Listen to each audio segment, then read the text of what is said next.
What is going on, everyone? My name is Andy. Welcome back to another FPL video. And this one is some of my final thoughts ahead of the Game Week 19 deadline. So I'm going to discuss what to do with Bruno Fernandes, look at forward and goalkeeper options, and answer some of your questions as well. So if you enjoyed the video and find it useful, make sure to give it a like, hit that subscribe button if you haven't done so already, and get your predictions submitted in the Let's Talk FPL Premier League Pick'em League over on Sleeper. You can download the app using the link in the description below or scanning the QR code on screen. More to come on that later. So let's start with Bruno Fernandes, suspended for Game Week 19 against Newcastle at home, then has Liverpool away in Game Week 20. Should you hold on to him or should you be looking to sell? The answer to that question probably depends on whether you need the funds from selling Bruno and whether you've got a decent 8th attacker to play. If you're already well set up, you've got all the other players you want, like Isak, Trent, whoever it might be, and you can play someone like Rodgers, Ahmad, Enzo, Sarr, whoever it is you've got as your 8th attacker, it might be worthwhile you holding on to Bruno. You already knew that he had Liverpool away in 20, and then from 21 onwards, the fixture run is pretty good. And no matter what you think about Man United under Amorim, Fernandes has continued to do really well. There's no reason why that would stop anytime soon. So I think in that situation, I'd maybe hold on to him. If you don't have the likes of Isak, Trent, whoever you want to buy, and you need to raise funds, then it might make more sense for you to sell him. And that's something that I'm looking to do with my own squad.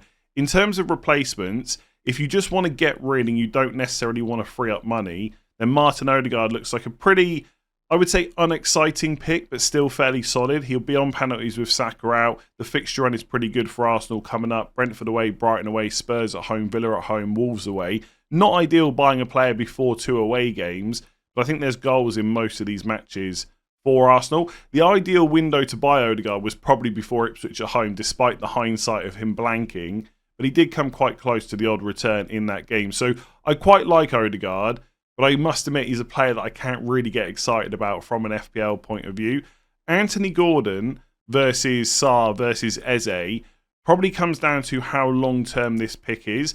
If you've got the money, I think over the next 5 to 8 game weeks, Anthony Gordon will probably do better. But in the short term, because Palace have Southampton at home in 19 and Leicester away in 21, I do think they're probably a little bit better for points. Like Man United away and Spurs away is not bad fixtures for Newcastle, but the fixture run really gets good from Wolves at home in 21. So long-term pick, I'd probably go Anthony Gordon. In the short term, especially if you're looking to save a bit of money, I really like the Crystal Palace midfielders. I'm still stuck between Sarr and Eze. I spoke about that on my team selection video earlier. I just think the reason that I'm not completely discounting Eze is when everyone is fit for Crystal Palace and Glasner's got whoever he wants to use in attack, Eze will always be nailed on. And I'm not sure I can say the same about Sarr, but with the way he's been playing, his minutes recently, the fact he's had no injury concerns, his underlying numbers, it's really hard to look against him, especially when he's 0.8 million cheaper than Eze. I think that's what I would think about the most.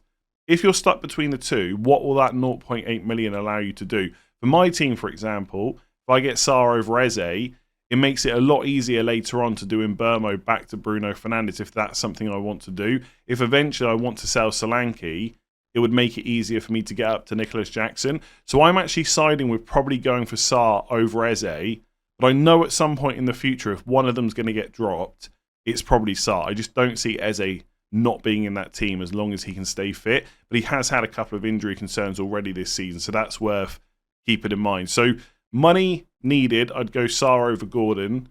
Long-term pick, money not an issue, I'd probably go Gordon. Then I've got Martinelli and Mbeumo listed. I don't have Bowen. I think it's the wrong time to buy him. I don't have Liverpool midfielders because, as you saw against Leicester, even with Jota getting minutes off the bench, he still didn't start. Diaz didn't start either. There's just too much rotation there, so I would ignore them. Martinelli is your cheaper version of Odegaard with the same fixtures. I think his minutes with Saka out, and Saka is out for a while, will be pretty good. But he's not as safe a pick as someone like Odegaard, but he is a lot cheaper. So if you want to go for someone in that Arsenal attack, that is who I would go for. And with Mbeumo, as an owner, I can say, well, Game Week 20, we've got Southampton away, pretty good. Man City at home, it's not the worst fixture to have to play him in.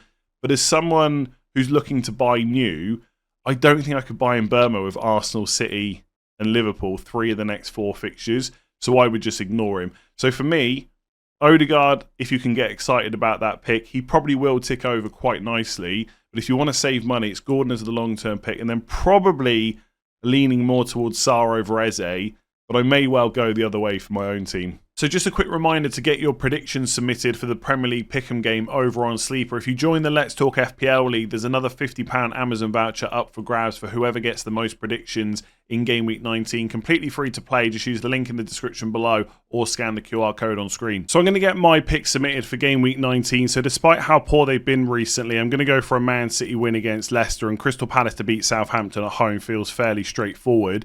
Everton versus Forest is a bit trickier to call. Both teams good defensively. Forest attack probably slightly superior, but Everton are at home. So I'm going to go for a draw. And I can't split Fulham and Bournemouth either, so I'm going to go for another draw there. Spurs' defence is terrible, but their attack can be decent on their day, and they're at home. So I'm going to go for them to beat Wolves, Liverpool to beat West Ham, Villa to beat Brighton, and Chelsea to beat Ipswich. Even without Bruno Fernandes, I've got to back Man United. And although I think Brentford might score against Arsenal, I think the Arsenal attack will have too much. So I'm going to go for an Arsenal away win as well. That's how quick and easy it is. Get your picks submitted before the game starts tomorrow by using the link in the description below or scanning the QR code on screen to join the Let's Talk FPL Mini League. The person who gets the most correct predictions will get a £50 Amazon voucher for Game Week 19. If it's a tie, I'll do a random draw to determine the winner on the Game Week 20 deadline stream. So get your picks submitted now. So let's take a look at some of the forward options you could look to bring into your team this week. There were quite a few questions about moving forwards around but not being sure where to go. As an overall point, by the way, if you're not sure about who you want to bring in, it's probably worth just saving a transfer and holding on to the forwards you've got, because it does feel like the options to bring in are dwindling a little bit at the moment. And also, by the way, I didn't put Isak on this list because, let's be honest, if you don't have Isak and you've got the money, that probably is who you're buying.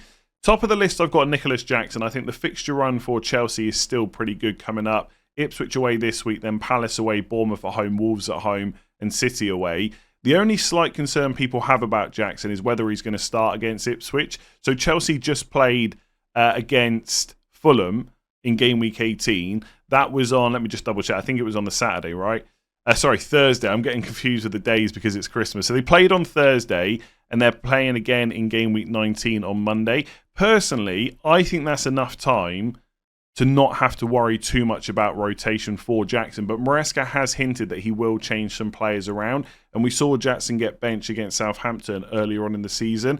Personally, I don't think that Ipswich is as easy as Southampton, but there are maybe enough doubts there to potentially put off any moves for Jackson until Game Week 20. If I had Jackson, I'd definitely be playing him against Ipswich unless we get any more news that he might be rotated. I still quite like Solanke, even though he's mostly not viewed as a good option in the wider FPL community. I almost never see him spoken about as an option to bring in. Arsenal away in 21 and Everton away in 22 are not great, but outside of that, it's 3 home games against Wolves and Newcastle in 19 and 20, and then Leicester in Game Week 23. He always starts. The minute's great. I know that Spurs often kind of blow hot and cold, right? 1 minute they're scoring loads of goals, then another one they're struggling. It probably doesn't help, even from an attacking point of view, having so many of their defenders missing. But Solanke continues to get chances. I still quite like him in and around that 7.5 million price point, even though, like Odegaard, he's probably not all that exciting. Lots of people have been asking about Ollie Watkins. I think for Game Weeks 19 and 20 against Brighton at home and Leicester at home, he's almost certainly going to play close to 180 minutes because Duran is suspended. But Duran will be back for Game Week 21. He's got a 3-game suspension, but he'll serve one of them in the FA Cup. So for Everton away and Arsenal away in 21-22, Duran will be back. And I think there's every chance that if Watkins plays well enough, he'll keep his place in the team. But given that Duran has literally played ahead of him in the last few games, that would just put too much doubt in my mind long term. So if you're thinking as a short-term punt, go for Watkins because you get that Leicester game in Game Week 20. I don't mind that. But I think you bring him in knowing that he's probably going to be a transfer waiting to happen later on. I know for my team, I could go Watkins for 2 fixtures and then go to Isak. I just don't think it's worth the extra transfer, especially when Isak continues to rise in price. So if it's between Watkins and Isak, I'm definitely just buying Isak straight away. But in the next 2 game weeks, I quite like Watkins. In general, with Mateta, I feel like his price of over 7 million is not worth it. His expected goals per 90 is not all that high. But you have got Southampton at home this week and Leicester away in 21. So if you're someone looking to move on a forward and you want to take a bit of a short-term punt, I really don't mind Mateta. And the fixtures after Leicester aren't that bad either. I think if we look at his minutes recently, they've been pretty decent. They do have Nketiah back now, Sarr, Kamada, Eze, so they could mix things around. But he's played 81, 80, 59, 90 in the last 4. So there is still a chance in some games he will be subbed off early. But generally, I think he will start the majority of games coming up. I don't know. There's something about that 7.2 million price tag that puts me off. Like 0.35 expected goals per 90. It's not all that great. There's plenty of players cheaper that are putting up as good numbers. That's why I find it quite difficult to get behind him as a pick. But as a differential with nice fixtures, and obviously we saw what he can do last season, I really don't mind him. For Chris Wood, you get pretty much guaranteed starts, decent enough minutes and penalties. I'm just not sure I would bring him in ahead of the next 3 fixtures. He's only scored once in the last 5, I believe it is. 2 of the next 3 are away. Everton in particular, not that easy. Wolves away is the other one. And then you've got Liverpool at home. I feel like if you're going to buy Chris Wood, the entry point is game week 22 when they got Southampton at home. So I would probably leave him for now. And then I put on Havertz because people will be looking at Arsenal forwards. I just think I would ignore both of them. I know Havertz and Jesus both started against Ipswich, but it's not a guarantee that will continue to happen. I think Havertz's minutes will probably be better overall, but I just think at his price point, I'd rather go to Solanke than Havertz, put it that way. And Jesus for me is just too risky. With the Saka injury, his minutes will probably be pretty good, but I still don't think they're completely guaranteed. So I'd probably just look elsewhere. So let's get into some of your questions. What do we do with João Pedro? Should we prioritise moving him out? I think for most people, he's probably not a massive problem in your squad because of his price. If you had Ollie Watkins recently, for example, who was getting similar returns, that would be a bigger priority to sell for me because he's taken up more of your budget. So I would definitely keep that in mind. I think for most people, João Pedro is probably the cheapest forward in your squad. And if he's not, the other forward you've got is probably a bigger priority. So in my squad, for example, João Pedro isn't the cheapest. It's Raul Jimenez. He's more of a problem because I can't even guarantee that he's going to start. That being said, if your squad is well set up and you've got a spare transfer and money in the bank to upgrade him to one of the forwards I've just mentioned, I don't see a huge issue with it. The fixture run coming up for Brighton certainly does not make João Pedro essential. 3 of the next 4 are away. Villa in 19, Ipswich in 21, Man United in 22. Ipswich not that bad, but Villa and Man United are not easy. And then in 20, it's Arsenal at home.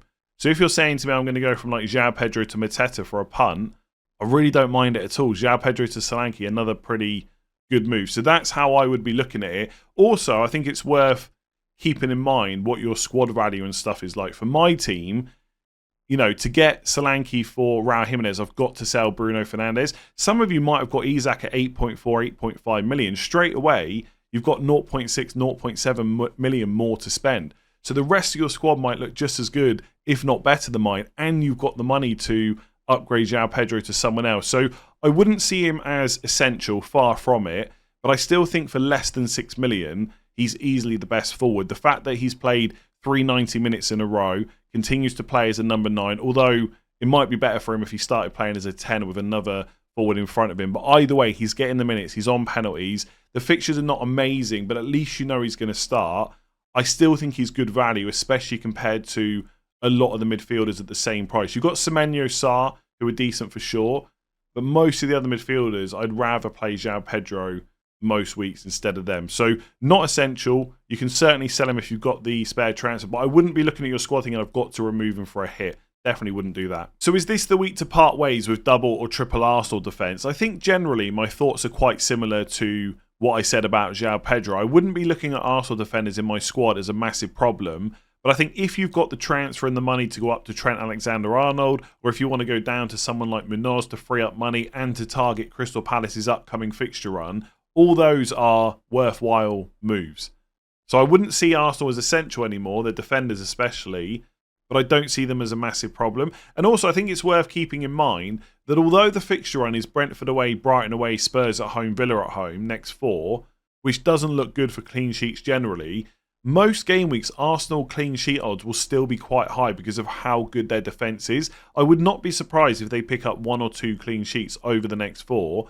And we know that most of their defenders also have a bit of goal threat as well. So I'm on a triple up, and I'm more than happy to play Munoz most weeks. So it makes sense for me to free up funds to go and get Isak. But if I was on a double up, I don't think there's a huge priority to have to get rid of that. Like if I consider defenders that I would want to bring in this week, Munoz, I've mentioned a lot of times now. I'm probably going to get a Fulham defender mostly because of the cost. Outside of that, like Trent Alexander-Arnold, who else is there to bring in? You're not going to go for a Chelsea defender right now, I don't think. Probably not a Villa or Brighton one either. Lewis Hall's done really well over the last 3 game weeks, but you're not going to bring him in before Man United away and Spurs away. This is not the right time to go there. Spurs don't have any fit defenders. Everton are not bad this week against Forest, and long term they will have that double, with Liverpool, but the fixtures in between are not great. No one's buying a Man City defender right now. There really aren't many options. So as much as the fixture run coming up for Arsenal is not as good as the one they've just had, in terms of the context of other defenders you could choose instead, there aren't that many better than Arsenal still. So how do we deal with Fabianski and Flekken? Some of you might be looking for a new goalkeeper this week. On Fabianski, he's a major doubt for game week 19. I'd find it pretty surprising if he does start. And if Areola plays and he does well, it might be that Fabianski doesn't even get his place back. On Flekken, there was no real update after the match. And the problem with him is Brentford's match against Arsenal in game week 19 is on Wednesday, the 1st of January. So it's likely that Thomas Frank will hold his press conference after the deadline. So I think if you've got both of these players, I would be expecting not to have a goalkeeper for game week 19. I would look to spend a transfer on getting someone else in, basically. In terms of the best options, I think the top 2 are probably Alisson at Liverpool or Pickford at Everton, simply because in game weeks 24 or 25, they're very likely to have a double game week. Hopefully for Liverpool, Konate will be back soon as well, possibly for that Man United game in game week 20. So very good defence, really nice fixtures coming up on the most part, and a double game week. Alisson seems like the best premium goalkeeper to bring in. If you want to spend less money, I would look at Pickford. The short-term fixtures are not great for Everton, but Forest at home, Bournemouth away, Villa at home is not completely awful. Spurs at home in 22, Brighton away in 23, not great. But after that, in 24, even if the double doesn't go in that week, they've got Leicester at home, then a possible double in 25. Then after that, it's Man United, Brentford, Wolves, West Ham. And so the next 4 fixtures aren't that bad afterwards either. And Pickford's only 4.9 million, so he's cheaper than the likes of Onana, Leno, etc. So that's probably who I would be looking at this week. I had to include Raya on the list just because he's Arsenal's goalkeeper and they will keep a good few clean sheets along the way. But I appreciate that Raya might be someone you want to hold on to, but not necessarily someone you want to buy right now. And if you're looking to go cheaper, it's probably like a Henderson or a Leno at Fulham. My only issue with those 2 goalkeepers are, I think there's a better defender option from both teams, and I wouldn't want to double up. So with Henderson, you've got Munoz at 4.7 million, who is a bit more expensive than Henderson is, but he's so attacking, I think he's worth going for. And with Leno at Fulham, you've got Castagna and Anderson at 4.2 million, whereas Leno is 5 million. So as a combination, if I was looking at having an Everton defensive player in my team, I'd rather have Pickford and Munoz, or Pickford and Castagna or Anderson, rather than the other way around, like a Mikalenko and Leno. So I like Henderson and Leno individually because the fixtures coming up for Palace and Fulham are good. But I think when you compare it to the defender options in their team, I'd rather go there instead. And then I added on Sells just to complete the graphic of 6 options. I'm not sure I would go for him or any other 4.5-ish goalkeeper like Sanchez, Verbruggen, etc. Forest, the reason I included Sells out of all of them is because Forest defensive numbers have been extremely good this year. So even though the fixtures aren't the best, they're still going to pick up clean sheets along the way. I think I would only go for him if I didn't want to stump up the cash for Pickford, basically. I think you can make a case for going for Sells over Henderson simply because you might want Munoz. But in isolation up against each other, I'd rather go for Henderson. So for me, it would probably be Alisson and Pickford. The only thing to say once again on Alisson is if you've already got 2 other Liverpool players, that does block you from using Slot in the double game week. Whether or not that's going to be an issue, possibly not. There's going to be other double game weeks to use the assistant manager chip. But with the fixtures that Liverpool have got, if you just want to put it on someone pretty safe and solid, Slot could be a big option. And also with Alisson, he doesn't have the greatest record for a goalkeeper of staying fit. But I still think if he can remain fit and available, he probably is the best option to bring in right now. Number 2 for me would probably be Pickford. So is Cunha still worth it despite the potential ban? I think the answer to that question is exactly the same as the last 2 game weeks. If you don't have Cunha already, I think you've got to avoid him. Because the idea that he's going to avoid a ban completely seems really unlikely. And because we don't have the knowledge of when that ban will happen and how long it'll be for, I don't think you can really justify a transfer to bring him in, especially when the fixtures they've got coming up are worse than the ones they've had over the last kind of 6 to 8 game weeks. If you own him out, however, you're in a really nice spot in some ways because people like me are avoiding bringing him in. He keeps ticking over with points, and the next couple of fixtures are not that bad. Like Spurs away is a pretty good fixture in game week 19, and when we talk about which forwards to bring in, most people aren't quite sure about who the best option is. Like there's no standout apart from Isak. So if you've already got Isak, why not just keep Cunha for Spurs away until we find out he's not available? We have to assume that he is. So he'll play in that match, and then you can just play it week by week. If after Spurs away, he continues to look good and he's not suspended, then you just play him against Forest at home because that's not a bad fixture either. Then maybe for 21-22, if a ban still hasn't happened, which I find really, really unlikely, but it could, I guess, then maybe you sell him anyway because it's Newcastle away, Chelsea away, Arsenal at home. But for the next 2 game weeks, he's perfectly fine to hold on to. I just don't think you can bring him in. And I said that 2 weeks ago. Unless you're going to Isak for free, there's no other forwards that I'd really want to prioritise bringing in. And therefore, I just keep hold of Cunha. And I think that's still my answer right now. So if you're a Cunha owner, I really hope you don't keep getting points because the guy's killing me.